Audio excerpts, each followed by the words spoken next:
RERA आने के बाद जो सबसे बड़ी अकाउंटेबिलिटी थी वो डेवलपर के लिए तय की गई कि कोई भी वो चीज़ मिसकमिट ना करे, मिसगाइड ना करे। रेरा आने से पहले हर बिल्डर अपनी मर्जी से माल बेच रहा होता था। कोई सुपर एरिया पे बेच रहा है, कोई कवर्ड पे बेच रहा है, कोई कारपेट पे बेच रहा है, कोई भी एक स्टैंडर्ड प्रोसीजर नहीं था।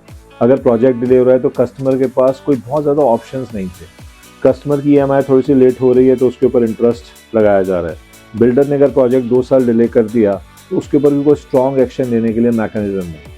तो रेरा का बेसिक पर्पस क्या था? अकाउंटेबिलिटी, ट्रांसपेरेंसी और फाइनेंशियल ऑडिटिंग। रेरा आने के बाद बिल्डर के लिए ये कंपलसरी हो गया है कि वो अपने ब्रोशर में बहुत क्लियरली लिखे कि वो क्या डिलीवर कर रहा है, कितने टाइम फ्रेम में करेगा, उसकी फाइनेंशियल ऑडिटिंग बहुत क्लियर तरीके से हो। आज हर स्टेट का अपना रेरा है, यूपी का अपना रेरा है, दिल्ली का अपना रेरा है, हिमाचल का अपना रेरा है, हरियाणा का अपना रेरा है। हर स्टेट के अंदर अपनी रेरा अथॉरिटी है। रेरा एक्चुअली में काम कैसे करता है?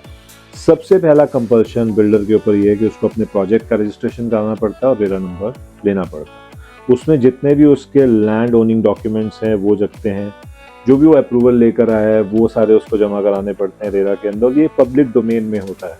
आप रेरा नंबर डालेंगे तो रेरा की वेबसाइट पर जाके चेक कर सकते हैं कि बिल्डर ने क्या क्या नक्शे पास कराए हैं और कितने नक्शे पास कराए। दूसरा जो बहुत इंपॉर्टेंट एस्पेक्ट है रेरा का है वो है ट्रांसपेरेंसी। बिल्डर को बहुत क्लियरली मेंशन करना पड़ता है कि ज़मीन किसके नाम पे है, लेआउट्स अप्रूव हुए हैं कि नहीं हुए हैं, वो क्या बना रहे हैं और कितने टाइम फ्रेम में उसको कंप्लीट करते हैं।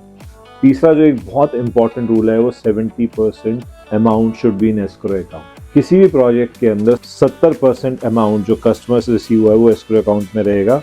वो सिर्फ उस प्रोजेक्ट के ऊपर ही खर्च होगा, बिल्डर उस पैसे को बाहर नहीं निकाल सकता।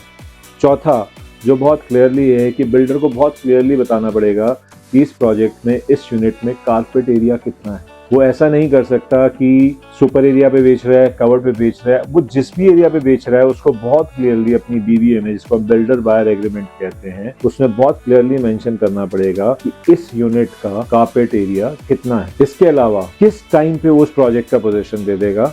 जब वो प्रोजेक्ट लॉन्च करता है, रेरा के अंदर जो अपनी फाइल लगाता है, रेरा रजिस्ट्रेशन नंबर लेता है, तो उसमें बहुत क्लियरली मेंशन होता है कि इस प्रोजेक्ट का पोजीशन टाइम इतना है।